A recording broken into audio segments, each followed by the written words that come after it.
This is where we hold them. This is where we fight.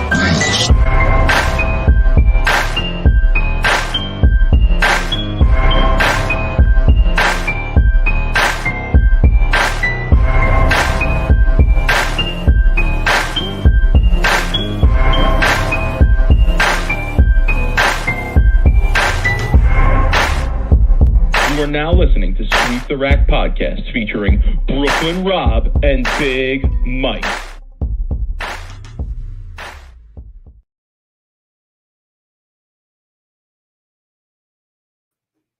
Rob, what's good, homie? Mike, I'm tired of Patch Pirate persecution. He's turning heel, people. You hear this bit? He's turning heel. Come on, son. I'm tired of it. We'll I'm tired of all We'll get the into negativity. it later. I'm tired of all the hatred that Patch Pirates across the country that are dealing with Big Mike, the bully Big Mike, bullying Patch Pirates. Tired of it. Tonight's the night. I'm standing up. I'm standing up for the little people. All the free equipment getting sent to all the Patch Pirates across the country. I'm standing up for those guys. All right, let's bring up a couple comments. Yeah, what's up to everybody? First of all, welcome. We always appreciate everybody stopping by to chill. Nico says, can we talk about Mookie Betts getting an invite to the U.S. Open? Nico, of course we're going to talk about that. You know that. Steph, what up, Steph? In the chat saying Mookie is a great bowler. He is. There's no question about that. This is however, I don't know if that entitles him to get a spot in a limited field U.S. Open. Okay. God. This is going to be a spicy show tonight, boy. Me and you are not agreeing on really anything. Bowling with the Fef is in the building. Fef, what's good? How's it going? Yo, if you want to check out good interviews. You read my mind, Rob. We were chopping it up with somebody on Twitter today, Dan Graff, who was telling us he's tuning out from Sweep the Rack. We don't do enough interviews anymore. We're too negative. But I'll say this: if you want interviews, Bowling with the Fef, man, he's got everybody on there. So if you want some really good factual information, Beef and Barnesy, Beef and Barnesy have good interviews too. They I'm not gonna lie, okay, I'm not gonna front. They stole our thunder a little bit with the interviews because they have easy access to everybody, right? And when they came on the scene, they're obviously going to be able to get somebody first before us. And who wants to hear from the person second? Nobody, right? So I would say their interviews are good too. If people even only knew when we first started what I had to do to get interviews. If you have not listened to this podcast from the beginning, like if you have not listened to, let's say, episodes, how many episodes would you say, Rob? Like episode 1 through what? I would say seasons. We've done 20 episodes a season. We're almost finished. All right, so I would say at least the first 2 seasons, maybe 3. Yeah. Right. If you haven't listened to the first 3 seasons of this podcast, right, the first, let's say, 60 episodes, you need to go back and listen to those episodes. Okay? We're like when we started season 1. When we started out, we were kind of interview based. Like that's all we did. It was basically like 10 minutes of chopping it up over a topic, but then an hour interview with someone. Right. And we continued that for a while, and then we got away from that, right? And there's various reasons behind why we got away from that. A lot of reasons. It's hard it is to interview someone every week. Like it is hard. It is hard, and it's hard to arrange things schedule wise. People who are on the road traveling, we're working during the day. It becomes a little bit harder, and like I said, the space has become a little bit more crowded. So there's a lot of people that are out there doing interviews. I see a lot of different, bowling podcast outlets doing interviews, and I'm not hating on anybody. I tune into a lot of the bowling podcasts out there, and I'm interested in a lot of the interviews, but I'm not interested for Sweep the Rack to be repeating the same stuff that everybody else is doing. So, we adjust, we switch it up, and we adjust. Fef says episode 1 through Stillman. That's a pretty good guide. That's a pretty good guide, I will say. There might even be a couple after Stillman that are rather good. So, check that out if you haven't already. All right, Rob, let's give the people what they come here for, and that is the league review. People love to hear the league review. I'll go first. I bowled this week, finally. I had not bowled in 3 weeks. I was a little bit nervous about how I was going to throw it because I hadn't bowled in 3 weeks. And surprisingly, I threw it pretty good. My repeatability was good. My adjustments were pretty good. I had a frustrating night because the best shots that I threw, in my opinion, none of them struck. I would go like, I started out the night, first shot, I aced it right off my hand. I'm like, oh God, I aced that. 8-pin. Okay. Make it, throw the next 3. The next 3 were okay. I tripped a 4-pin. I remember early that game. Then I get up, I throw another great one that I think is awesome. I go ring 10. I miss it. Okay. And that was really my problem for the night. I missed about 5 makeable spares. I think all single pins, which is just ridiculous. I went 180, 205, 227 on the long. Ironically enough, the first game I made money because my partner, Mike Iandoli, I think was his last name. Sorry if I'm mispronouncing that. He actually shot 240 something with handicap, and we ended up cashing in the doubles the first game. I didn't really sniff much the rest of the night. Scores were kind of high. Shout to Lou Gaudio Jr. Shot like 740. Really whacked him. Absolutely ran him over. So yeah, scores were kind of high. And Statue of Liberty pattern long, I would say, is a little bit tricky, but when you figure it out, there's definitely opportunity to string strikes. There's no question. It's one of those long patterns that sort of burns up to the right if you play them the right way, and then once they burn up a little bit to the right, they kind of get easy. Like you're just getting in and making sure that you don't sail it right. And as long as you roll it in the middle of the lane, the ball's probably going to pick up and look pretty good. And, I had a good night. We had a good turnout, 18 people. So we're still getting decent numbers. We're still getting new people through the door, new faces, new names. So that's always good to see.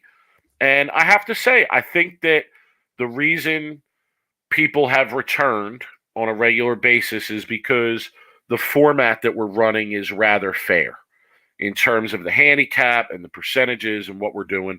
I feel like everybody has a chance to win. In fact, the scratch bowler is probably at a little bit of a disadvantage. And the reason I think they're at a disadvantage is because of luck. Like, a handicap bowler will go up, carry across a couple crossovers in a game, turn what should be strike, open, strike, open, strike into 6 in a row. And the next thing you know, they're shooting 230 with their handicap, and it's kind of an unbeatable score. But listen, I'm okay with that. I want those players to have success. In the long run, much like poker, the luck isn't going to continuously have people winning. So I'm happy with that. I'm again continuing to build it. We got, I think, 3 more weeks left in this session. And we've already agreed that we're going to do another 9-week session after this. So we have at least 12 weeks left of bowling.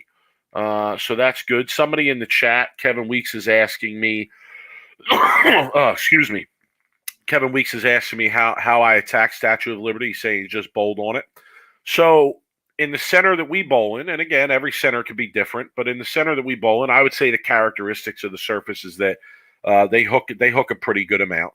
So I start with a reality with some serious surface on it because my speed is pretty high, and about 1,000. I hit it with 1,000 Aberlon pad before we start, and then I usually start with my feet somewhere between about 23 and 27 to start, and I'm usually looking about 16, 17. And kind of just trying to not give away a lot of the head pin early and keep the ball right in the track in the middle of the lane, slight roll down the lane on the good shots that are going to carry. And then as the night progresses, I really don't switch balls. I just keep moving, a zone pretty much each time I kind of see the ball go high or see it go early. I just move a zone. But when I move a zone, I try and open up my angles a little bit so that I'm still using,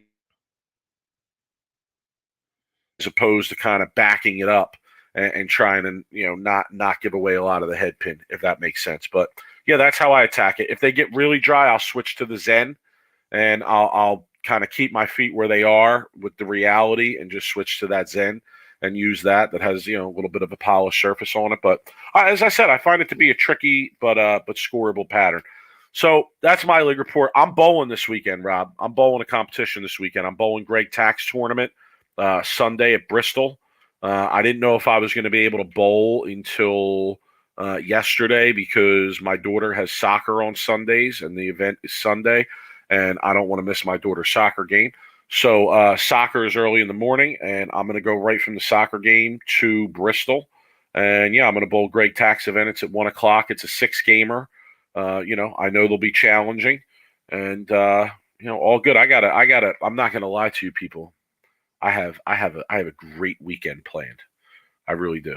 I'm excited about this weekend. Saturday, I'm going to the training center. I'm getting some practice in, going home, showering up. I'm headed down to Parks Casino on Saturday. If anybody wants to join me, I'll be there around 1 p.m. I'm going to get in like a 5, maybe 6-hour poker session. Then I'm headed to pick up cheesesteaks at one of the best cheesesteak spots in the city. Then I'm headed to my brother's place to go watch the Eagles get all over the Giants, okay? Then I'm coming home, soccer game Sunday, bowling tournament Sunday, back home, more football. Go Birds. I'm excited for the weekend. Let's get this Friday wrapped up. Rob, league report? You know what the people want to know, Rob. You know what the main question is here. People don't want to know about my bowling. I'll tell you that. They don't. They want to know if you got a table. Did you get a table? Yo, my guy Stewie got there an hour early this week. Oh, my God. Last week, and we didn't get a table. Yo, I'm going to talk about my bowling real quick, and then I'm going to talk a lot more out of what's going on at Bolero in this league, okay?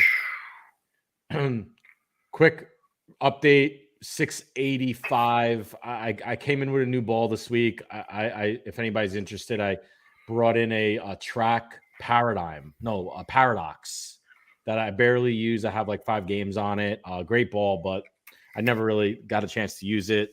Had a great look. Had a really great look. I missed a 10 pin in the second game, but yeah, I mean, more importantly, we won about 23, 24 points. We're in second in this split. We finished second in the first split. There's 40 teams in this league. We're in second again in this split, and we have 1 week left. So we need to win like 29 out of 35 points this next week to like win the league or something.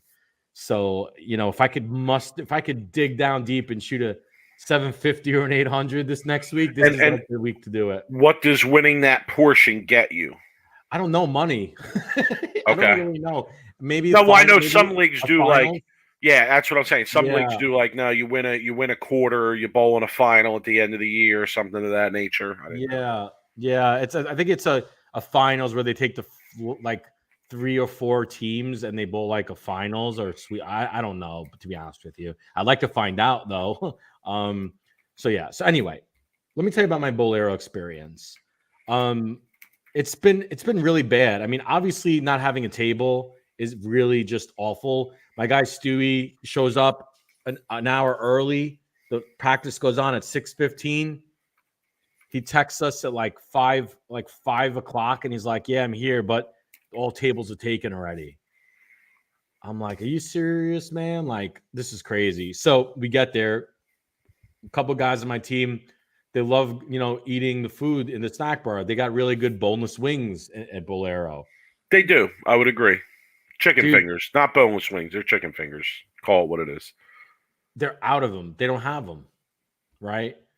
Yo, you got 200 people coming in on a Tuesday night. You got 40 teams, 5-man teams, including, spectators and wives and husbands and family and kids. And you're telling me like the best thing on your menu, you're not going to like have it or stock up on it?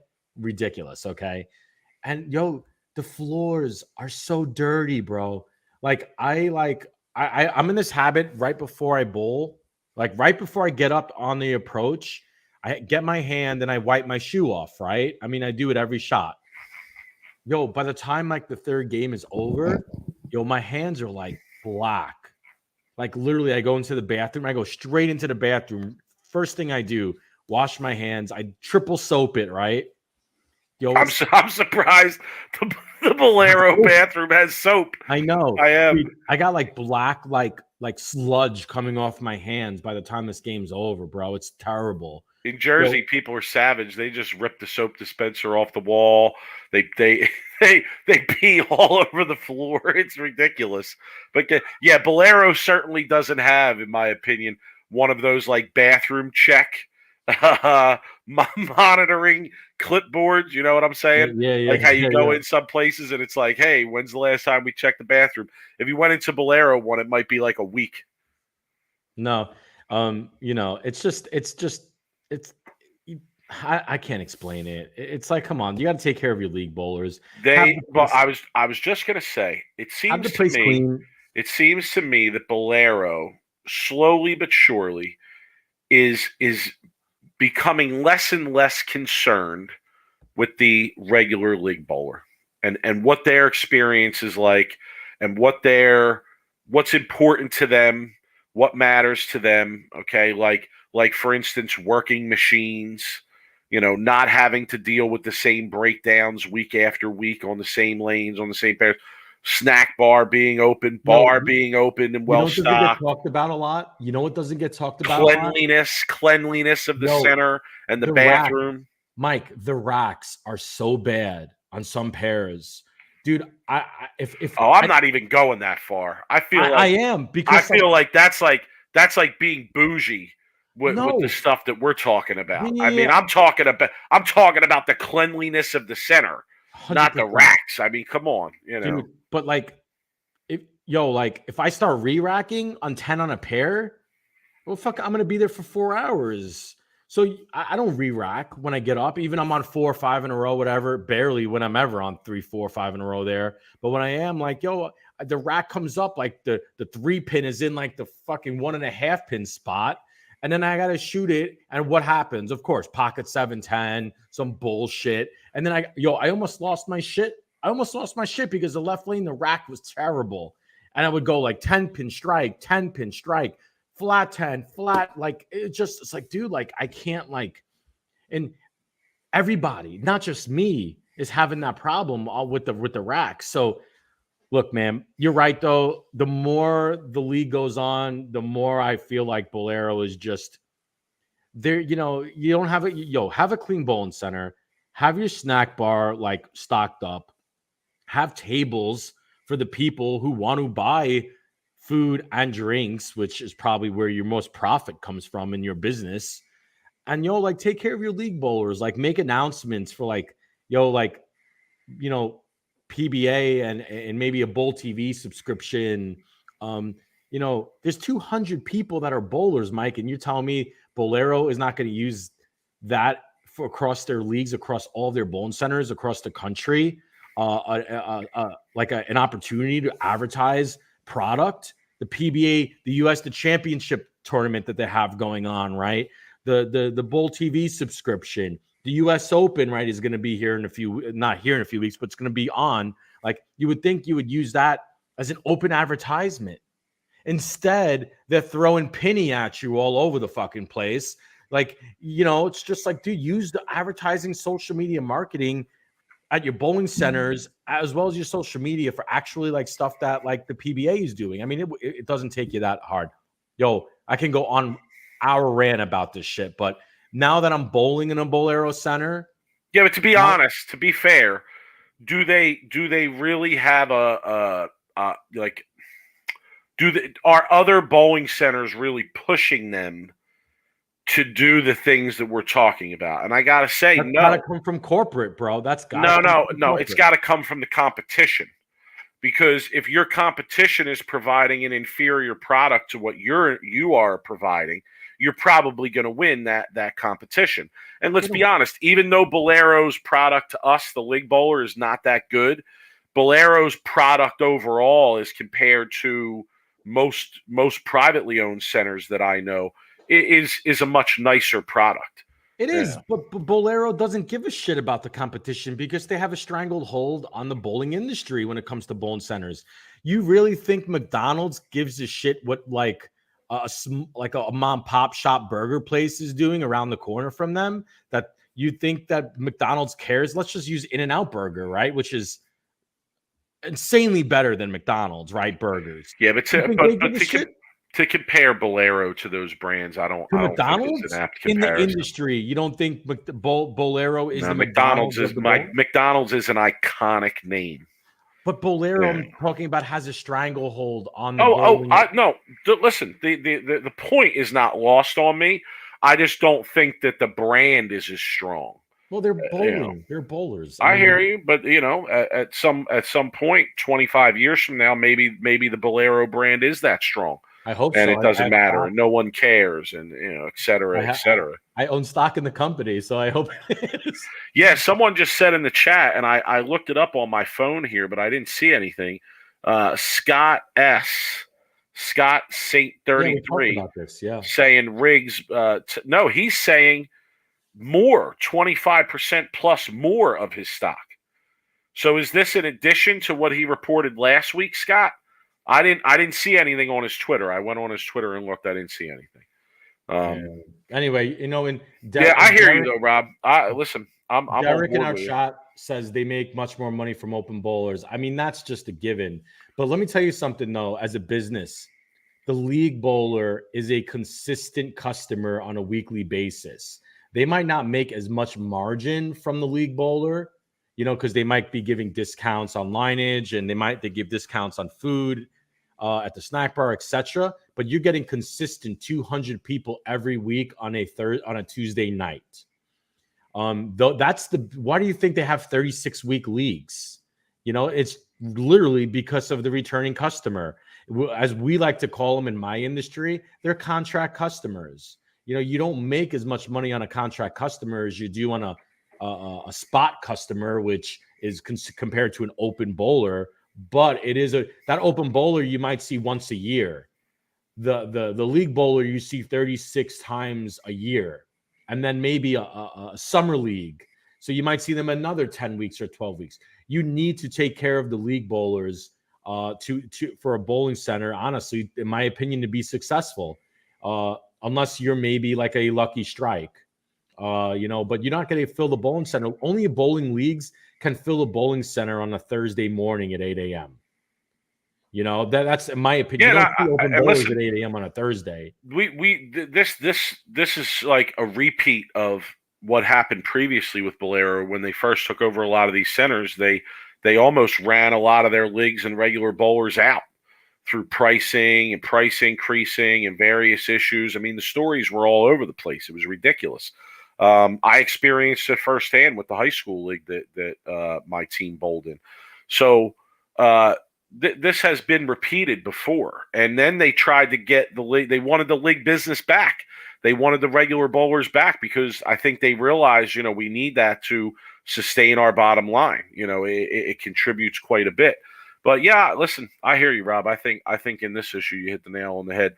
All right, so people are confirming in the chat here. Scott's confirming. Lucas Wiseman is confirming.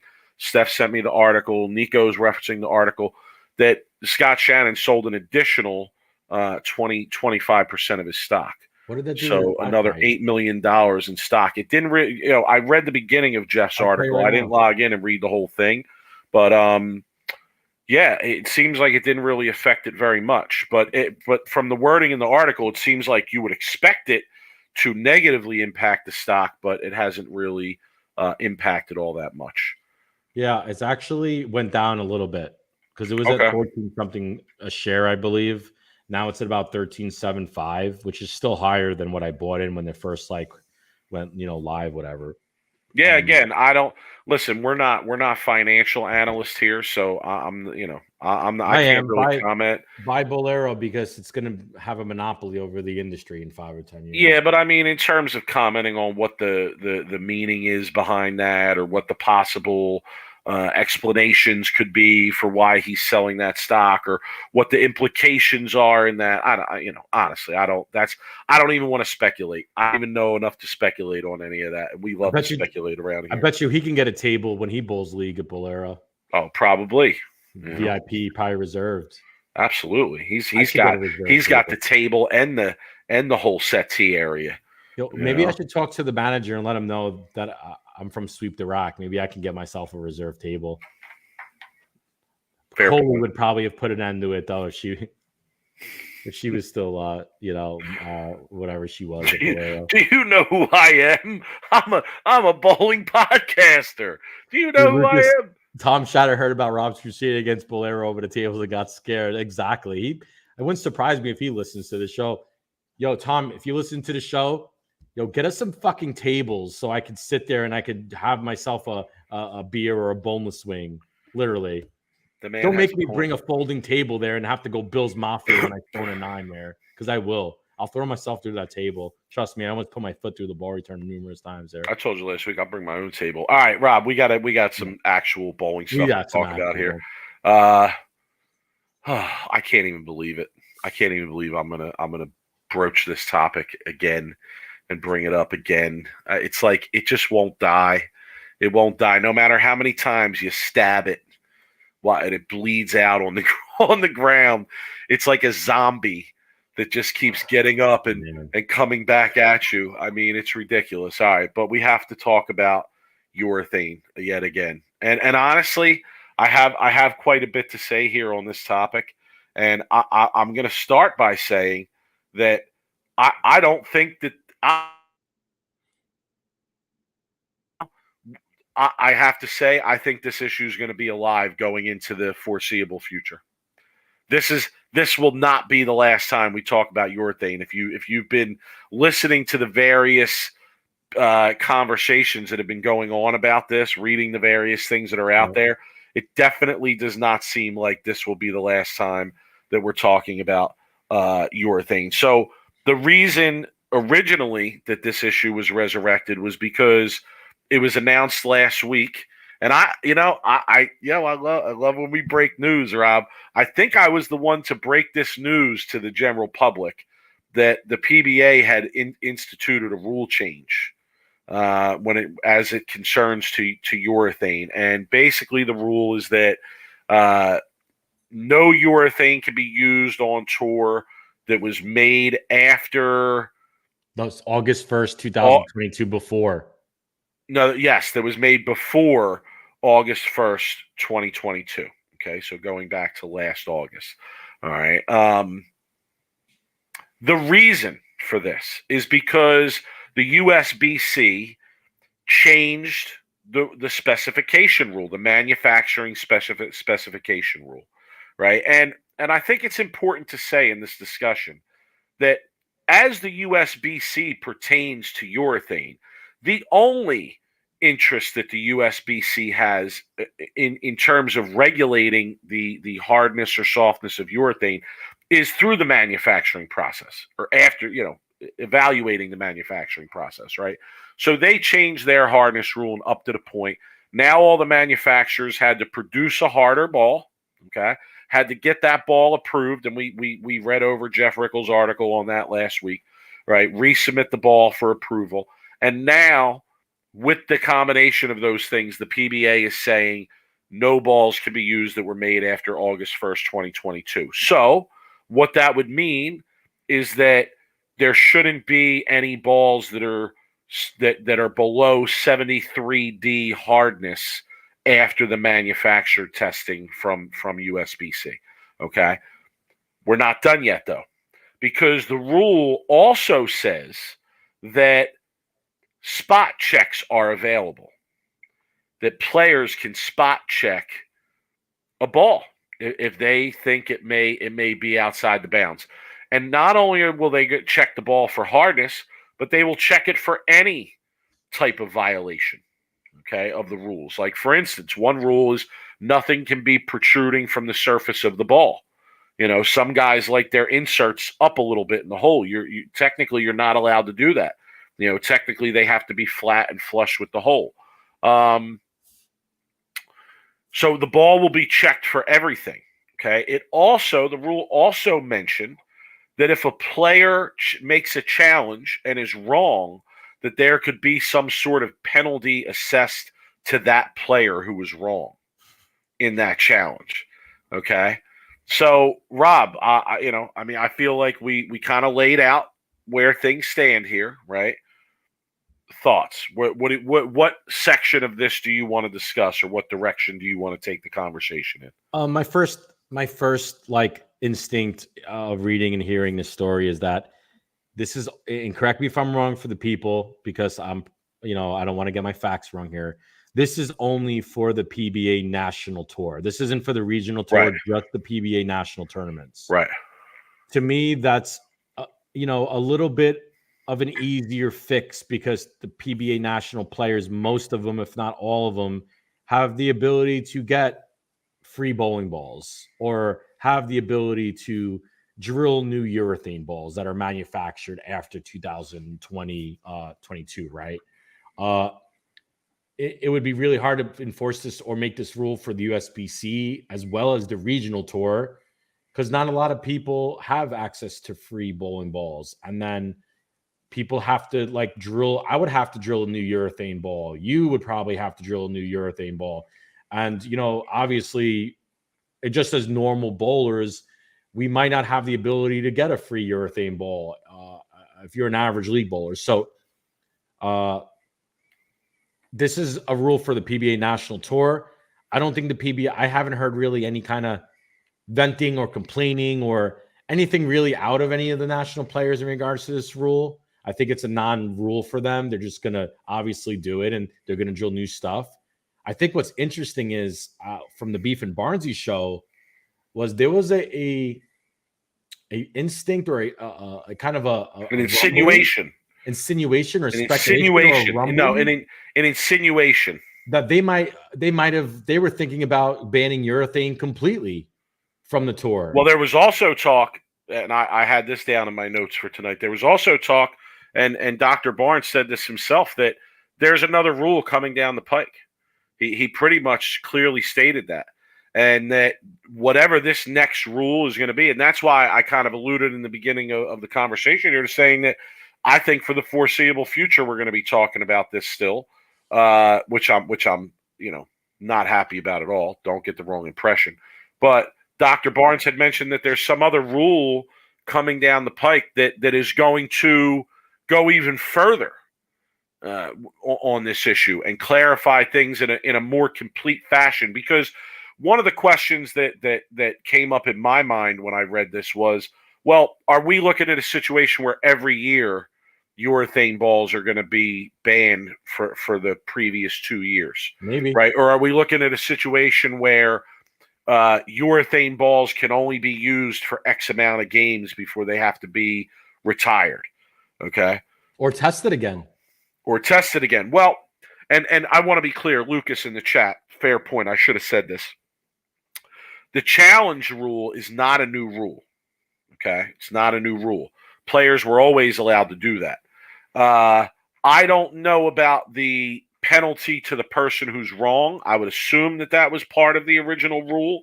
But nonetheless, the reason that I found that piece interesting is because, we know that urethane balls get softer over time.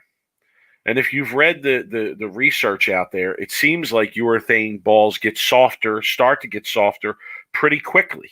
And it also seems like the urethane balls can drop several points in that process. Okay. Well, here's my take on that, or here's what I see. Guy drills a new purple hammer, right? Guy goes out on tour. Purple hammer is approved to be used because it fits within the rules. Guy uses purple hammer in 1 event, 2 events, 3 events, 4 events, 5 events. 6th event, guy uses purple hammer. Guy whacks him with the purple hammer. Player from another staff who doesn't have purple hammer says, I want that purple hammer checked. Purple hammer is checked, and it's illegal. I mean, is that where we're going with this? Are they not checking hardness before each tournament?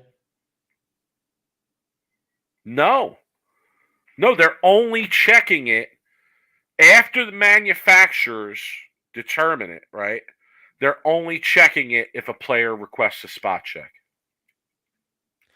I don't understand why they wouldn't go back to how it used to be and check the balls before each tournament, or even just check the urethanes. I don't know. I'm asking. I'm just curious why they. I don't know. This is a good question too that Kevin in the chat brings up. If a player challenges and the challenge is good, is upheld, what happens to the scores? What actually happens? Lucas says the scores aren't voided, but do we have any idea of where it goes and what happens in that instance? You know, I don't. What does the guy do? The guy has to stop competition right there and drill another one. You know, is that the rule that's going to be coming down the pike, that you can only use these urethane balls for a predetermined amount of time, and that's it? So if you get caught using essentially a legal ball, obviously they're gonna throw the ball out. You're not gonna be able to use it, Right. but what other penalty would the player get? I don't know. Because that's an important question to me, because it's just like, is it really going to discourage them? Robert Hamilton says, is there going to be a challenge flag like football? They should have guys throwing flag. Yeah. You have to go and drop the flag over by who you're challenging. Could you imagine you trip a four pit and then your guy you're bowling throws the red flag? No, it wouldn't be trip a four pit. It would be like you miss right by 3 while using urethane, and it comes back and rips the rack, and the guy says, "That's it. I'm dropping the challenge flag." Dude, everybody would be using their challenges against Jesper Svensson and Jacob Buttriff. It would just be. Oh, okay. Lucas was responding to the previous question by Kevin. Have there ever been challenges? Has a player ever challenged that? And Lucas said no. I've never heard of that either. But Lucas, I'd be interested to hear your thoughts on this, and Rob too. Now that you have this situation, I mean, let's be honest. We know that there's a lot of people out there who have a lot of animosity towards this Purple Hammer, right? So are we gonna get son? Jeff Butler only comes out of the woodwork, this cockroach, this Texas living cockroach, okay? Texas living cockroach of a Dallas fan, of a Giants fan, sorry, only comes out of the woodwork to say F you Eagles. Son, kick rock, son. Okay? Right, back to my rant. Back to my rant. Jeff, we're talking about more important things like urethane bowling balls and their softness, okay? He knows that's a joke too, obviously.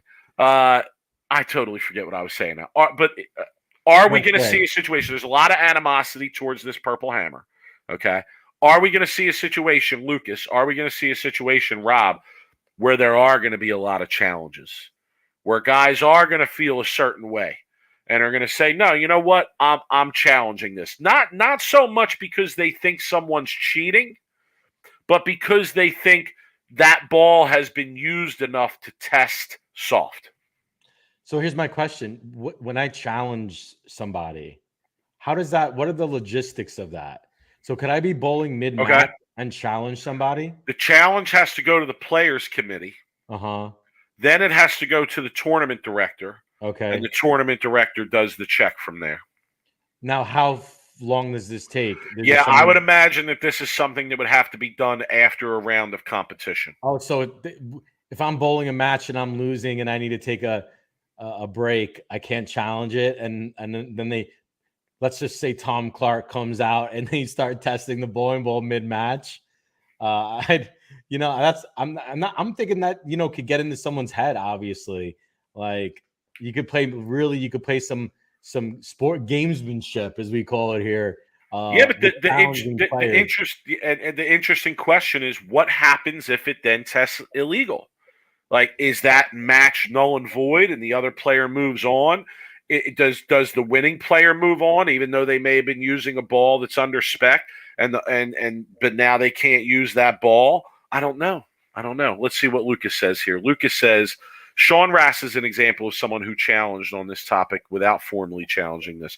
Remember his outburst on the show last year? Yeah, and that's why I'm saying that. Why my point is, like, are we going to see So, Mike, more of this. hypothetically, if I'm the number 1 seed in the 18-man step ladder, and the 17 seed climbs the ladder and gets to the number 1 seed, and the number 1 seed then challenges his ball, is his 16 or 17-0 match play null and void? I don't know. These are good questions. These are good questions, fair questions.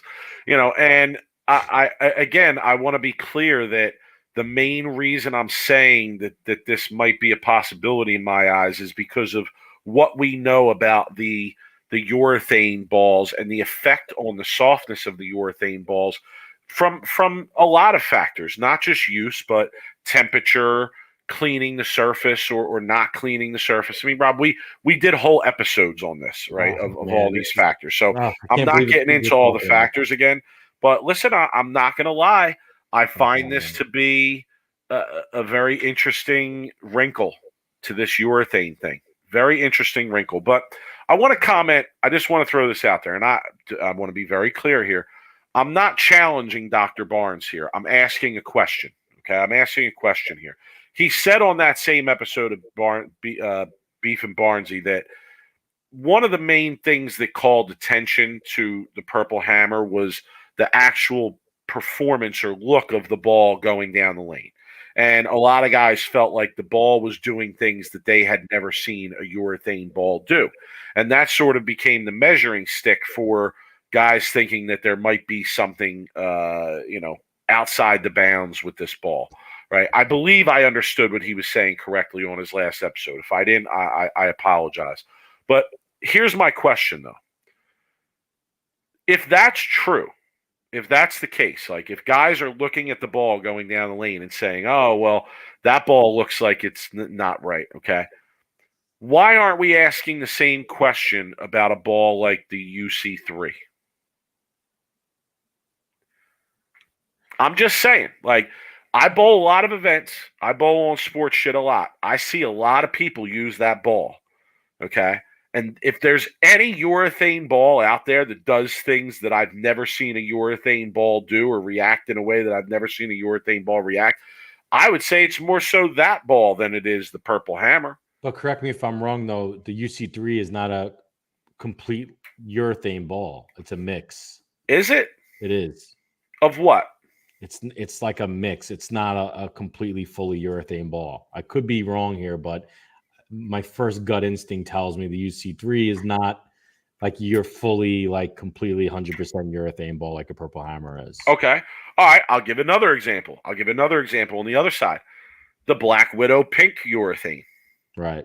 Soft. I mean, really soft. Is that not? It looks soft.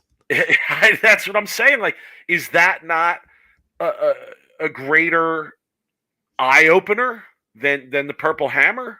I don't know. I mean, I gotta be honest. Like, I feel like a lot of the hate surrounding the Purple Hammer is because the Purple Hammer wins.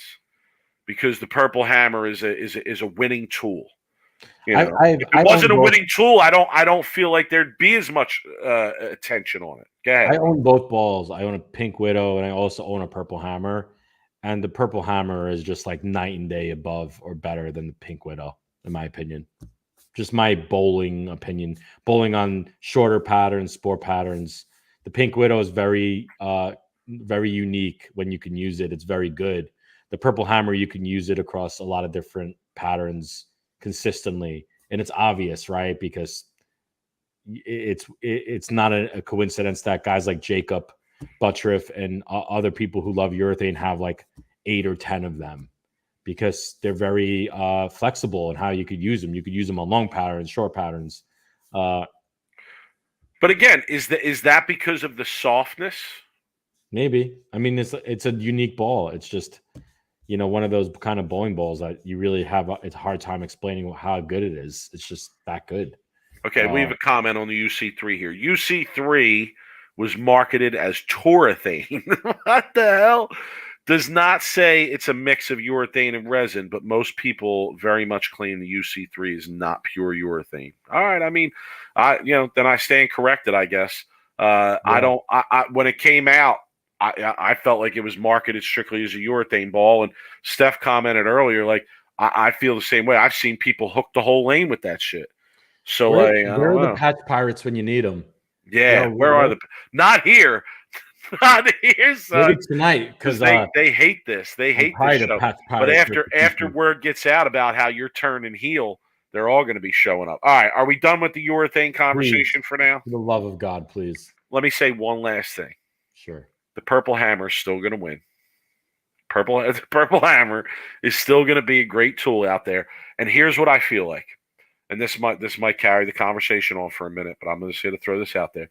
I feel like here's what's going on. We're just going to keep changing the standard until no urethane ball is supremely effective. It's a good point. I'm going to pull this point up because Kevin Weeks, a lot of bowlers have the same thought as this. Urethane is used almost seems as a safety net. Lanes get tough, go get the purple. Not always. I agree with that to a certain extent. There is a lot of bowlers who feel that way. That is a crutch, and we've talked about this before on when bowlers, you see these pros bowling on the show, that they're in the urethane way too longer than they should be, and it costs them matches on TV. And then you have other bowlers that could play the urethane a couple of games, and then all of a sudden they switch to the high performance, and you see those people normally winning in the title matches with performance, unless maybe you're a lefty and the lanes stay fresh longer. But you see a lot of righties on the shows, they start with urethane the first match or two, and by the third or fourth game in the step ladder, they're normally using performance because the right side just gets a little bit too spotty in the back of the lane to throw urethane. So we've seen that a lot last year and the last couple of years when bowlers are just staying way too long in the urethanes. Okay. All right, let's move on. We have other stuff to talk about. I mean, this is going super overtime tonight, I feel like. Yeah. All right, we want to talk about Mookie Betts and Jimmy Allen. Yes. Both being granted, I guess what you would call exemptions, right, to the U.S. Open field. Correct. But from what I read, Jimmy Allen's just bowling the PTQ. He is. Right? Correct. I also read something on social media that the only reason he's just bowling the PTQ is because he has another engagement and can't actually bowl the regular tournament. He's like performing at the Grammys, Mike. Okay. And Mookie Betts is actually bowling the actual event. Tournament. Yes. Okay. All right. You want to say your piece or what? I have no problems with giving Mookie Betts an exemption.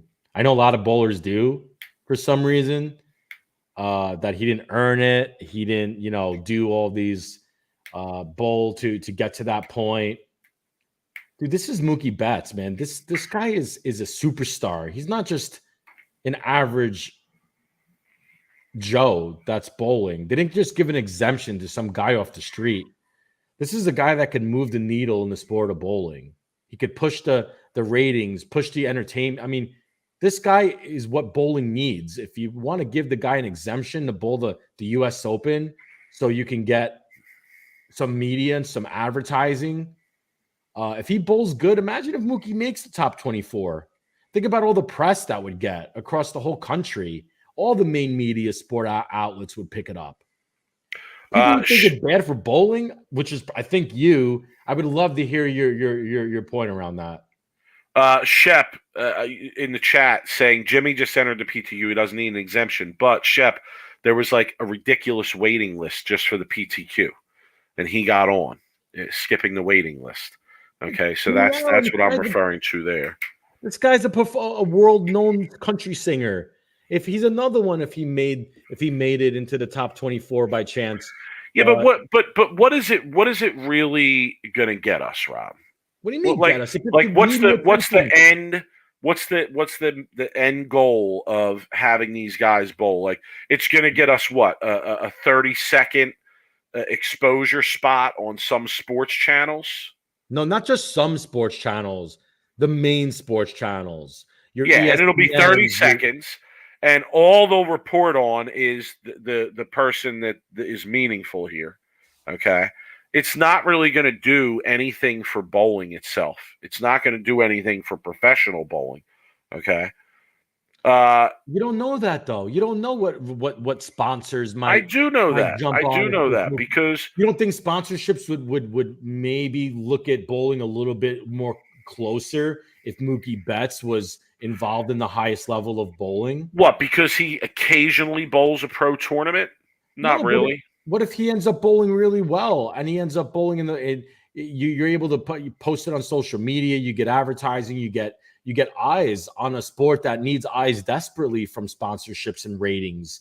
You get ratings, you get clicks, you get views, you get, you know what? It's not going to change the sport overnight, but you need guys like Mookie Betts, Jimmy Allen, Chris Paul, Terrell Owens. You need guys like that to push bowling out to their millions and millions of people that follow them on social media and that follow them on sports.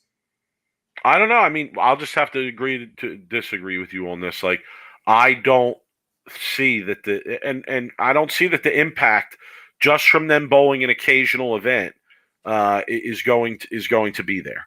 You know, again, we've seen the celebrity stuff go on for a while now. People are mentioning in the chat, we've seen T.O. bowl the World Series. You bowled on his pair. He butchered my pair. Yeah, and again, you know, other than some quick mention type coverage, it didn't really bring much for the sport. So Lucas, and really, the biggest problem that I have with this, with both of them being put in this tournament, is that the field is already limited in this tournament. So as the USBC, you say, okay, it's no longer going to be an open. Okay, it's no longer going to be an open. We're going to cut the field. We're going to limit the field. All right. The field's already kind of watered down somewhat. Like there's groups of people that are exempted into the field that, in my opinion, probably shouldn't be in the field. All right? No, I'm really talking about like Junior Team USA. Ooh. Like Junior Team USA is exempted to the US Open field. I don't know about that. This is an adult tournament. You know, this is a professional tournament for serious money. You know, I don't think it's something that junior bowlers should be exempted into. You know, I agree with that. When we bowled, Rob, we weren't even allowed to bowl for money, period, let alone be exempted into something like the US Open. I was bowling under alias names. I was bowling under fake names to bowl for money when I was true. Not at the US Open though. No, right? I agree with the juniors. The juniors, that's a whole nother like topic of conversation. We're talking about Mookie Betts. Like, okay, all right, but here's the thing: if they were to give Mookie, Jimmy Allen, T.O., whoever, an exemption to almost any other event, that the vast majority of other players had the chance to sign up for and get in and chose not to, I would have no problem with it whatsoever. No problem with it whatsoever. I would be like, oh, this is great. It's awesome. Great opportunity, etc. Still don't believe that it would amount to much, but I would definitely be more on board with it than I am at the U.S. Open. Okay, to me, this is almost we've talked about this in the past, Rob, about whether the U.S. Open has actually like lost its status somewhat. Right? To me, this is another hit to the status of the U.S. Open. Why? Because they gave Mookie Betts an exemption? No, not so much because they gave Mookie Betts an exemption, but because you're going to shut out so many bowlers who want to bowl it and probably deserve to be there bowling it, and they can't bowl. Okay? But you're going to give a spot away to these guys? I don't know about that.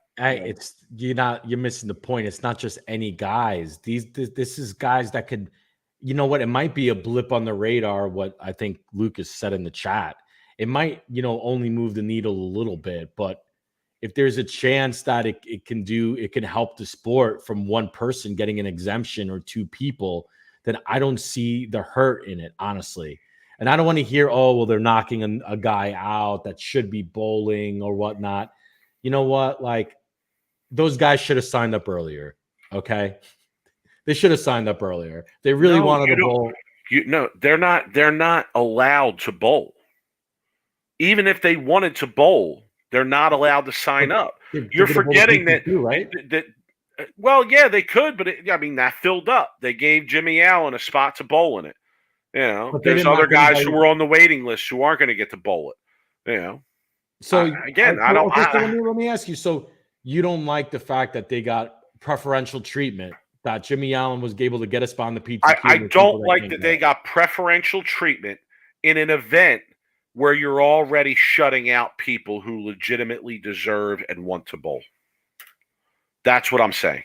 If it's the Masters, if it's the World Series, if it's almost any other event, because this is the only event, Tournament of Champions. I would say no way. No, you don't give somebody an exemption to the Tournament of Champions. You earn your way into the Tournament of Champions.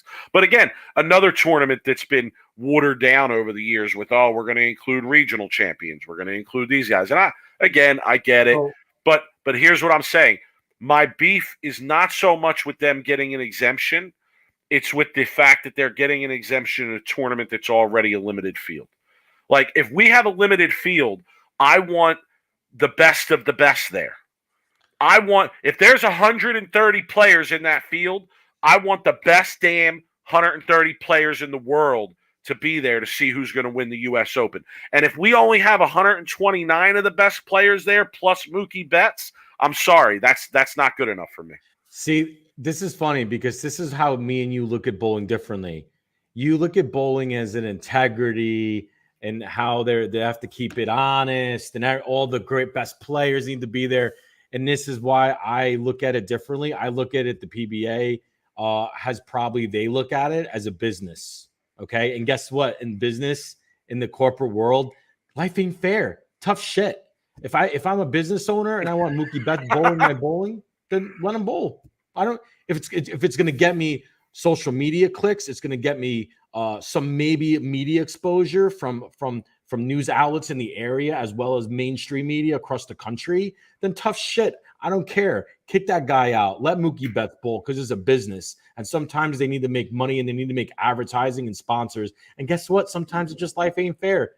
You know what? And I know you're very what's the word I'm looking for?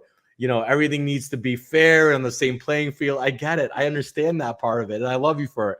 But as a business, it makes sense to give Mookie Betts an exemption. It does. Couple comments here. Kevin Herbert in chat says, more value in including Mookie Betts or great value Mats Carlson. Come on, man. Mookie all day. All right, hold on. Give me a minute. I love that comment, though. John Stevenson in the chat saying, does it matter if it's number 130 or Mookie Betts? John, Kevin, to me it does. And you know what, John? I feel like it's disingenuous for you to even write that, and I'll tell you why. Because that shows me that you don't have really a great understanding of the 400. There were amateurs coming out of that field to make the top 24, make a run at the show. Our boy Bill O'Neill kind of kicked off his professional career by making a run at the U.S. Open as an amateur. So, John, if you're going to sit here and act like a guy like Mats Carlson, okay, can't win the U.S. Open, I know it's a long shot, but he can. I mean, we've seen that before, okay? We have seen that before where lower level players, amateur players have made runs at the U.S. Open, okay? Hold on. Oh my God, Lucas. Here's another. I got to put up Jeff's comment. As a person who grew up bowling competitively, they shouldn't be able to bowl based on this being the pinnacle of our sport. Okay? With the dying state of our sport, I think any exposure is good exposure. All right, fair point. I mean, he sees it both ways. Okay? Jared in the chat saying, so what happens if he beats someone? You act like he's guaranteed to finish last. Jared, let me tell you something. Jared, let me tell you. Oh, you don't think so? No. Mookie Betts ain't going to finish last in this event. No chance. No chance. I don't know about that. Jared, you're forgetting it's a limited field, bro. I mean, everybody in this field can play. Everybody in this field has real bowling experience, bro. There's no one in this field there's no hacks in this field, bro. Okay? And we're bowling on the toughest shit ever. All right? And we're bowling on different patterns every day. Okay? So I don't know. And listen, Jared, let me say this. if Jimmy Allen got in the event, I'll bet you Jimmy Allen finishes last in the PTQ. You want to bet me on that? If Jimmy Allen got in the bet, I'd be betting my mortgage on him finishing last. It doesn't matter what place he finishes. You just want him to bowl. This guy is Jimmy Allen. He's a worldwide known country singer. I don't see why people are so against this. I don't care if it's the U.S. Open, the Masters, whatever. Like you're getting him in there the US for Open. other reasons. Not the U.S. Open. Oh, Sorry. You act like Shep in the chat saying Mookie did that PBA event at the ITRC and beat a few big names. All right. I would say that ain't the U.S. Open, Shep. Yeah, that's not the U.S. Open. Okay, Lucas. Based on Rob's point, we should give Mookie handicap. Really, this is where I'm at right now. I can't believe. Let me tell you something, Lucas. You're a hypocrite, okay? Because you're in the chat talking about how all against Mookie and Jimmy not bowling. They shouldn't bowl. But if you still work with Flow Bowling, you'd be the first to do some kind of 30-minute or hour interview and media. Some media event with Jimmy Allen and Mookie Betts. So I don't want to hear it. Okay. I don't want to hear it. I mean, it's cool. I hope it leads to something. I hope you're right. I feel I'm not you saying on that, you're son. going to change. I'm not saying you're going to change the sport overnight from having Mookie Betts bowl the U.S. Open. Just saying, why can't you let him bowl the Masters where there's 400 entries? You let him bowl the Masters every too. Every patch pirate and hack within 150 miles is there. Why not let him bowl that? Why's it got to be the U.S. Open? Let him bowl all of it. This guy is a superstar baseball player. He is the top 5 best baseball player in the game right now, and he loves to bowl. Dude, you gotta help bowling out here with a guy like that. Well, I'll say okay, but I think there's better ways to do that. So I'll leave it at that for now. So Mookie's not interested in doing much media around his bowling. He doesn't want to take away from the other competitors. See, that's not his fault, though. Now, let me tell you something. If the PBA was smart and the USBC was smart, they would say, we're giving you an exemption based on certain conditions. Those conditions are doing A, B, C, D, E media availability, and we want you to media blast around. Like, I get Mookie is trying to step back from the spotlight, but there's no media exposure when he's not bowling. Steph in the chat saying better odds, Rob getting a table in his league or Mookie finishing top 24. I would actually say Mookie finishing top 24 with the way it sounds, honestly. I don't know. My guy is pretty set on getting a table. He might show up at 3 o'clock. John Stevenson saying every patch pirate bowled to open when it was a Cavalier. Hell yeah, they did, Rob. They came out and forced it. But that was when it was open. And John, if it was open, if this was really truly an open U.S. Open, I'd have no problem with these guys bowling. I really wouldn't. If every patch pirate within 200 miles is there, you think I'm going to have a problem with Mookie Betts bowling? Absolutely not. That's why I'm saying my point is only based on the fact that it's already a scaled back field. All right, I'm done talking about this. I'm done because it's pointless. It's pointless. Nothing's going to come of it anyway. Nothing's going to come of it. It's rather irrelevant. There's much better ways to be trying to get exposure for the game through these guys than to give them an exemption. Okay, fair point. All right, Mike. What do you want to go? Where do you want to go? We're going worst of the week. Let's go. All right.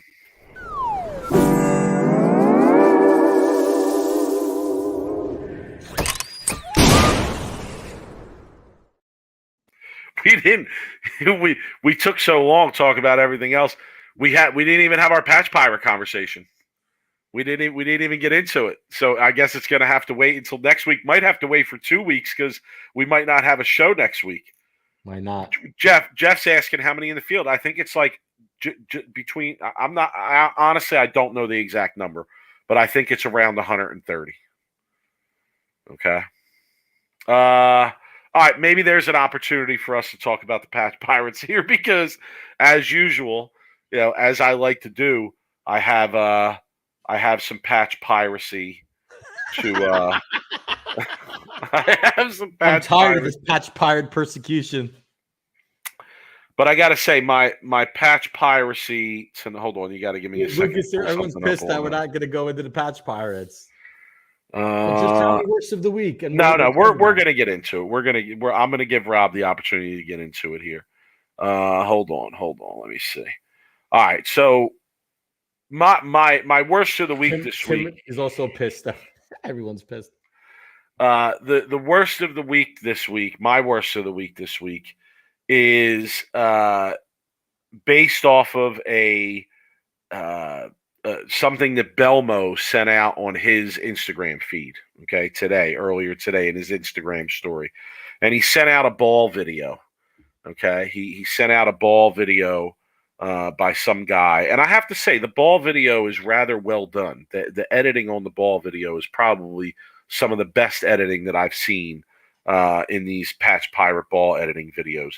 But I go to the guy's page, So I want to clarify, I'm sort of like, I'm coming at specific patch pirates here, and you'll understand who that specific group of patch pirates is when I explain why I'm highlighting this.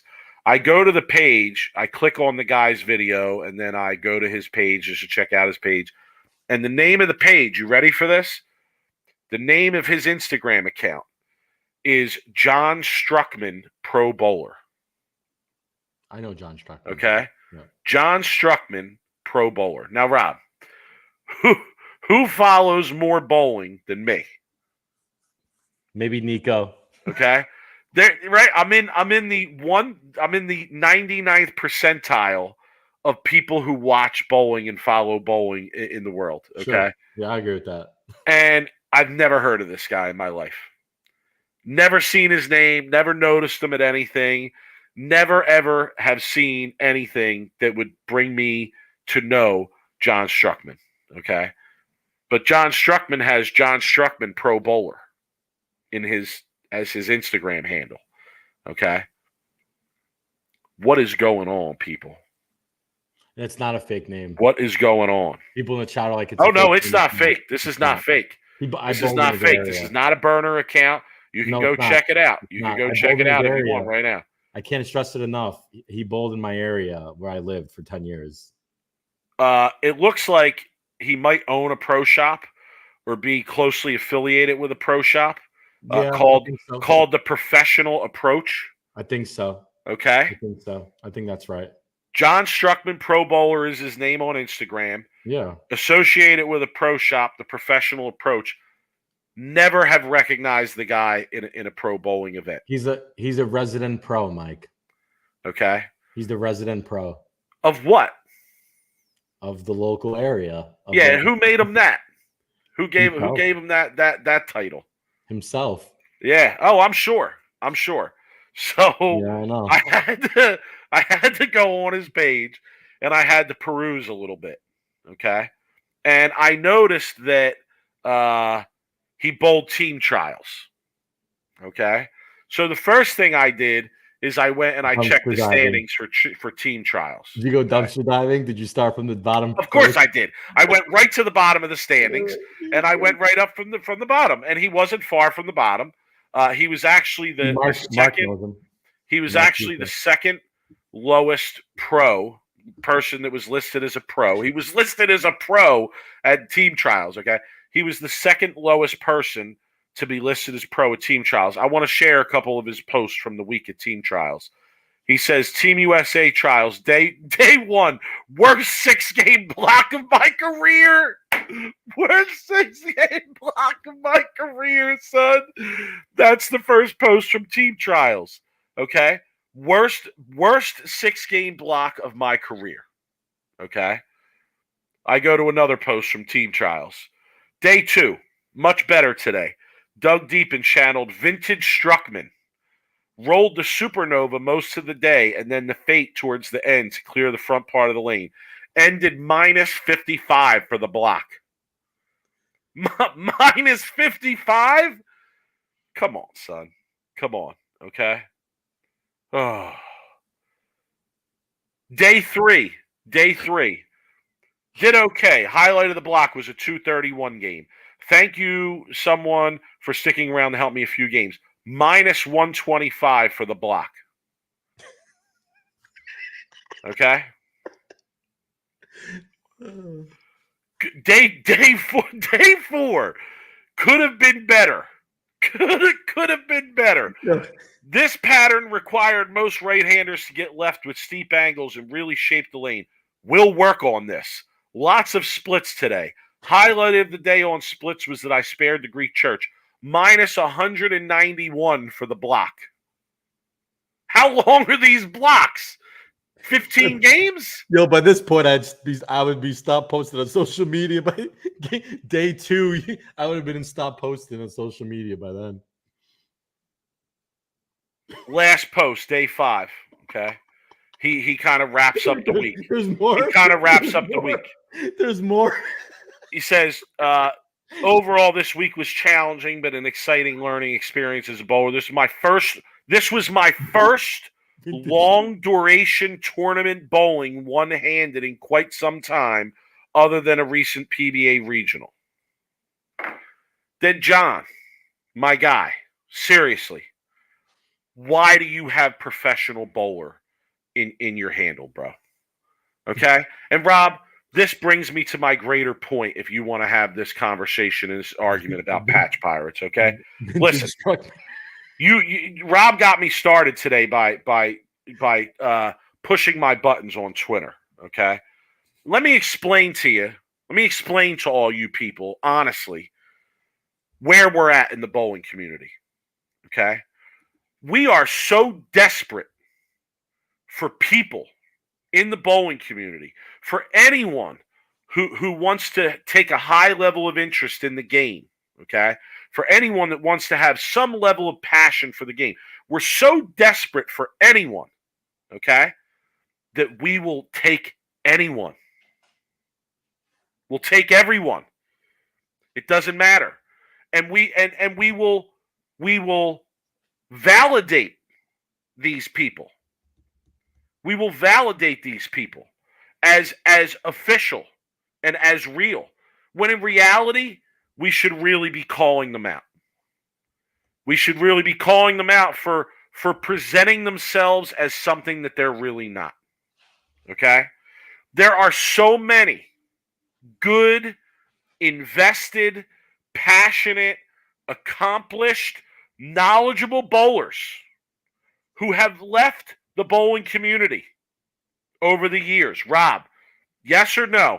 How many guys? Rob, dozens and dozens and dozens of people we know personally, just me and you personally know, that have left the bowling community that fit those descriptions that I just gave. Okay? And because of this, the bowling community is like a person who's been in numerous relationships that didn't work out, and they've been dumped a bunch of times. And because of that, they're willing to take almost anyone that will have them. And that's where we are with the bowling community. We have people running around putting professional bowler after their name or PBA after their name. We have pro shop operators that don't even bowl or bowl nothing on the real side of the game, do nothing to promote the real side of the game, okay? Certainly aren't honest about the fraudulent side of the game. We have people out here advertising themselves as coaches. Okay? We have YouTube ball reviewers that have no place telling anyone what ball they should throw or whether a ball is good or not. A lot of these folks, Rob, have never even been registered as a respectable player at their local level. Let's be honest about it. A lot of these people I'm talking about have never even garnered a notice of being a respectable player at their local level. But yet, okay, it doesn't matter how bad they are. It doesn't matter if they picked up bowling a few years ago. It doesn't matter if they have no background in the game. Nothing matters. Nothing matters. Because you know what we as a community do? We put a lot of these people on a pedestal knowing they don't belong there. Because we're desperate. We're desperate for whatever we can get. Okay? We're so desperate for people to be interested and passionate about this sport that will literally allow frauds to walk in, take their place on a pedestal in the game, and we acknowledge it. Not only do we not call it out, but we promote it. These companies promote it. They give these people free shit. I don't get it. Where is the legitimacy? Where is the legitimacy of any of this? Okay? We give them ball deals, free equipment, logo jerseys. You know what all that does? It legitimizes them. That's what it does, Rob. That's why I have a problem with the Patch Pirates. That's why you're wrong about it. It is a problem in the game. And you say your piece when I'm done. That's why you're wrong about it. That's why it is a problem in the game. Because it legitimizes these people that do not deserve to be legitimized. They have not earned their legitimization in any way. And that's not the way things work. Any other sport would laugh these people out of the building. In fact, some of these people are like a parody. They're like a parody of what a bowler actually is.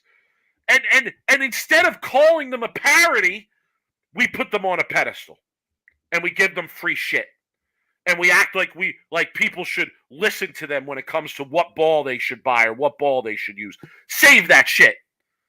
Save that shit. I'm not hearing it. Okay? But again, we'll legitimize anything in bowling. We're desperate. Ooh. How do I follow that, Mike? Because I can't. That's well said. That is well said. And I agree with most, if not all, of what you just said. Okay. But I'm going to give a big but here. Your definition of a patch pirate is somebody who is getting free stuff from the company and they don't have the credentials to be representing those companies, right? It's arguable. Okay. Is a patch pirate someone who doesn't get free equipment, but still has an association with the company? To me, that's a patch pirate. Yes, because they're using that association with the company to legitimize who they are as a bowler. Okay, so the people that I'm talking about are the people that have no association with the bowling ball companies, meaning they're not under any kind of contract staff. They're not getting even free balls. They're not getting anything from anybody. Okay. These are the guys that go in and they claim to be on Team Storm. Okay. But they're not getting anything from Team Storm. They're buying all their shit from the pro shop. Okay. They're buying all of their shit from the pro shop. They're not getting free stuff at all, but they claim to be on Team Storm. Okay. Those are the patch pirates that I'm talking about. Those patch pirates are good for the sport. Okay. Because they are spending money in the pro shops. When a new release comes out, these are the guys that are running into the pro shop. I'll take one of every new release. But they're not patch pirates. They're just ball horse. Okay. Well, we need more of those people. That's what I would call calling them ball horse. We need those people in the sport. I need those guys to be able to go into the local pro shop and buy one of every new release. Okay. I need them to spend money in the sport. Okay. What you're talking about is completely different than what I'm talking about. You call those guys patch pirates. They claim to be on Team Storm, but they're buying all of their shit. Okay. I'm gonna lose my shit. We need more people spending money in the pro shops. What you're talking about is different than I'm talking about. Okay. I agree with mostly everything you said. Ball reviews, all of that, right? I can't even follow that. Well said. I'm going to cut it out. I'll probably post that on social media. That was an amazing rant. But I mean, we need more people spending money in the pro shops. No, what you're saying then is that we need more people who have money and are deeply interested in the sport. 100%. Right? I mean, I agree with that. I agree with that. But that's not See, that's where you're wrong. So that's where we diverge and disagree right there. Because what if that person who you're describing shows up in the Storm shirt with the Storm bag and all the Storm balls, the next step in that, Rob, okay, is going to be someone saying to them, "Oh, hey, are you sponsored by Storm?" Okay, Now, clearly, anybody like me or you would look at one of these goofballs, throw the ball one time, and say, no, no, they're clearly Okay. not sponsored by Storm. Okay. But a lot of these folks will say yes. Yeah, A but lot of these folks will play it off like they are. And we as a community, essentially they're liars. So what does that have to okay, do with? so here's my problem with it. Because we as a community, because the bowling community has gotten so bad with this, that we'll just take that person's word at it instead of calling them out. Where if you were on if you go to any basketball court in America and a guy shows up with all Nike gear on and the guy can't play worth a lick, and somebody says to him, "Oh, what are you, sponsored by Nike or something?" And he says, "Oh yeah, I am," they'll laugh his ass off the court. Okay? But in bowling, we don't do that. We accept it. I don't get it. Like let's call it what it is. So what do you want people to do then? If you got someone like that, you want someone to just call them out right there on the lanes and Yes. about it and like, Yeah. I mean, say no, dude. There's so no now way you're- you can be now you're in a sponsored by fight? Storm. Come on, what have? Tell me where what do you get? How did you earn this sponsorship? Just the one lies. If they're lying from the one spot, they're just going to keep lying. Essentially. Well, then we should laugh them out of the building. Huh. And we should laugh them out of the building. Yeah. Anyway, that's a great rant. Great worst of the week, Mike. All right, what's your worst of the week, Rob? My worst of the week goes to the USBC this week. So I'm going to combine my worst of the week with some news that came out this week. There was 2 USBC Hall of Fame nominees that got inducted. Dave Ferraro, which made the Black U2 famous, or the Black U famous.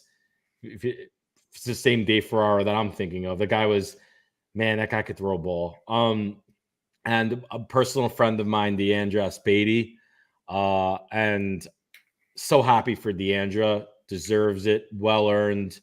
So happy for her. She worked for everything. Like, she literally put as much time on the lanes as I probably know anybody who from when I was a kid.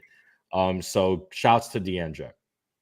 My worst of the week goes And the to, others that made it too. yeah, but they were the 2 major ones. My worst of the week goes to the USBC because Lucas Wiseman got the press release of Deandra getting inducted, and he puts a tweet up, and all of a sudden Missy Parkin, who was the other nominee who didn't get into the USBC Hall of Fame this year, who I believe got 30% of the vote, which the voters could only vote one or the other, essentially. So they could only vote for either Deandra or Missy. Which is ridiculous. Crazy, right? USBC then, so Lucas puts out this tweet, and then Deandra responds, wait, like, I didn't get in? Like, no, Missy responded. Missy responded to Right. Lucas's tweet and was like, wait, I didn't get in? Like, she found out that she didn't get inducted to the Hall of Fame from Lucas Wiseman's tweet on Twitter. I mean, look. Well, to be clear, the real reason that it's shocking is because she deserves to be in as much as Deandra does. She does. I mean, my goodness. She's been an amazing, like Oh, they're like bowling. the best female bowlers of our generation. Yeah, but on top of that, no doubt. Like Shannon Pulowski, put her name in there too. Yeah, but besides the fact of bowling, like Bowler, she's an amazing pro shot. Like, she's been involved in the game since she was a child. I remember her from JV. I know.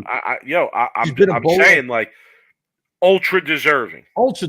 But it's like picking like your favorite kid, essentially, right? Like, you have 2 daughters, Mike. It's like picking your favorite daughter. You have Missy and you have Deandra. It's like you put it's hard, right? Anyway, but as usual, USBC doing a shit job. Well, the rejection email, it's how hard is it for them to reach out to the people that didn't get in and give them a respectful, professional rejection letter? Okay. When people interview at my company, Mike, and they don't get in or we don't hire them, we let them know that they didn't get hired. It's professional courtesy. for her to find out on Twitter from USBC from Lucas's tweet is unprofessional. It's just not a great way to do things. And well, it sounds come on, like be better. it sounds like the voting process stinks too. It stinks. It stinks. I mean, I'm not surprised. It's the USBC. I assume that it's going to stink. USBC gets my worst of the week. And that was definitely when she responded to that. Like, I was on Twitter and I'm just like, oh, holy crap. Like, I kind of like was a little bit surprised, to be honest with you, but I wasn't surprised either. So anyway, congrats though to Dave and Deandra. Amazing. Just a list of other people that didn't get in. It's just ridiculous. Randy Peterson didn't get in. It's ridiculous. It's ridiculous. Who else were the people that didn't get in on the guys' side? It was like Randy Peterson. It was there was a few others that I obviously the names of crazy. But anyway, USBC continues their terrible year. When we did our yearly wrap episode, you said they would want to redo. They're going to want to redo of 2023 too. Yeah, Shep says Randy's been in the ballot like 10 years. You think he wants a rejection call every year? No, but that doesn't belittle the idea that that's the proper thing to do. You don't have to call the guy. Send him an email, right? It's an easy out, right? Hey, appreciate you or whatever it is, right? You nominated and you didn't get in, whatever it is. It doesn't have to be long. 2 sentences. We regret to inform you that you didn't get in this year. Good luck next year, right? I mean, am I wrong for saying that if you're in the PBA Hall of Fame, you should automatically be in the USBC Hall of Fame? No, because you could be a great PBA bowler, but not do a freaking thing for the sport of bowling. The USBC, the nominees and the people who get into the USBC Hall of Fame essentially do more than just bowl. They're well, there's different categories. I mean, I'm talking performance category. See, I don't know enough about it because, to be honest with you, I don't pay enough attention to Hall of Fames in general. Okay. Honestly, if it's not the baseball, so Belmo then, right? Should not go in the USBC Hall of Fame. But you don't know what he's doing off the lanes. I don't know what you said. Yeah, but the guy's never. I mean, he's never bowled much USBC, Masters, U.S. Open. Okay, but USBC championships, USBC leagues. But at the same time, the guy's won the Masters more than anybody. So again, that's what I'm saying. I just think you look at the crossover between somebody who's a lock PBA Hall of Famer. They almost have to have the credentials to be a USBC Hall of Famer. Especially, I mean, listen, it's a joke. You go down the level of the USBC Halls of Fame, to the local level, and there we're inducting people that bowl everything on fraudulent conditions. But somebody like a Randy Peterson doesn't belong in the higher level USBC Hall of Fame. So here's my thing, Mike. I'm not going to comment too much on this because I don't know what the voters are, what the qualifications are to get into the hall. I would love to know from the people voting on this what are your qualifications while you're voting?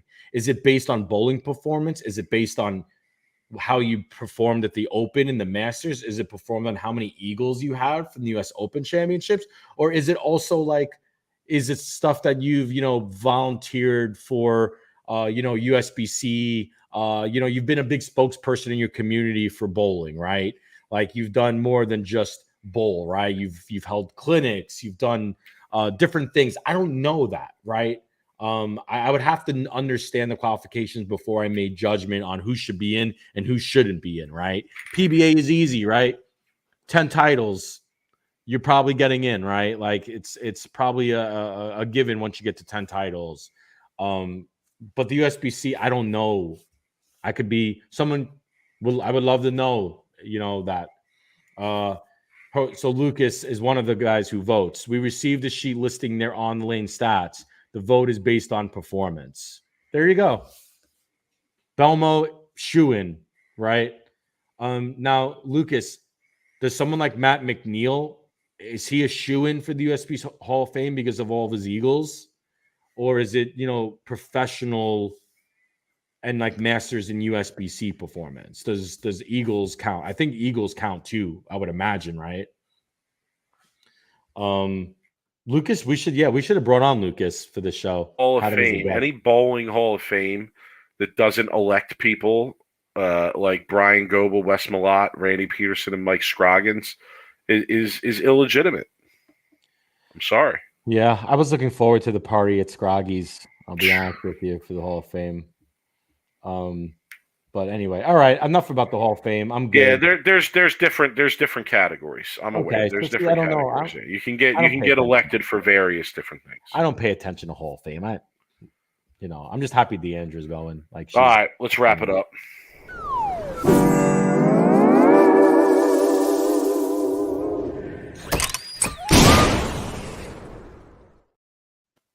All right, final thoughts, Rob. My final thought is we're right around the corner from PBA bowling. We're right around the corner. It's sad, and it's a travesty that we're starting with the U.S. Open. Okay, that's a sad state of affairs, but I'll take it because the PBA season is right around the corner. Yeah, really, only final thought I really have is next week's show. We're not gonna be on Thursday night. I don't think we're talking to maybe doing a weekend show, maybe the Sunday before the U.S. Open starts. We will keep everyone posted on social media. We have rosin bags available. We have some raffle tickets left for the Belmont charity. I gotta hit you up. I have a few tickets sold as well, so I got to see where we're at. I think we're going to be wrapping up the raffle, as a matter of fact, based on some tickets that I have. So, hey, just update the shared sheet, my friend. Yeah, no doubt. I haven't been on top of that, but I will definitely let you know. I know that we'll have a few slots left. If anybody wants them, just reach out to us. Hit us up, guys. Hit us up. Email sweep the rack at Gmail. All right. Follow us on Twitter. I'm past 1,000 followers on Twitter. It's amazing. That's amazing. After that rant, and when I put that on social media, you might get to 1,300. Derek, just email us, sweeptherack@gmail, and we'll give you the info. All you got to do is we'll give you. Yeah, it's $10 a ticket. You buy as many tickets as you want. We're selling 50 tickets. That's it. Once the 50 tickets are sold, we're raffling the stuff off. It's right behind me. Don't know if you can see it or not. Which way do I got to go? I got to go this way. There's the pin right there. And the hat and everything is right behind me here. Yeah, all the proceeds are going to go to a charity, cancer charity. This has nothing to do with making money. This is us and our family pro shop, and my guy Tim Butts out of PA. We wanted to do something good. Him and I linked up, and he had some merch, and we were able to do this. We want to do some good for the community. So if you want a raffle ticket, hit us up. Sweep the rack at Gmail. If you have something to say to us, hit us up. Sweep the rack at Gmail. Follow us on Twitter if you like memes against patch pirates. That's what I'm doing on there. Also arguing with teachers as well, so you get that bonus. I am the 215th on Twitter, at the 215th. Rob is at Brooklyn Rob 11. We always appreciate everybody coming out. You guys always add to the conversation here. We greatly appreciate that. Wouldn't be the same without you folks. Have a great week. Like Rob said, we'll update you on where we're at next week and what day the show might be if we do a show. Otherwise, we'll see you guys right around when the PBA season's starting. Yes, sir. Later, guys.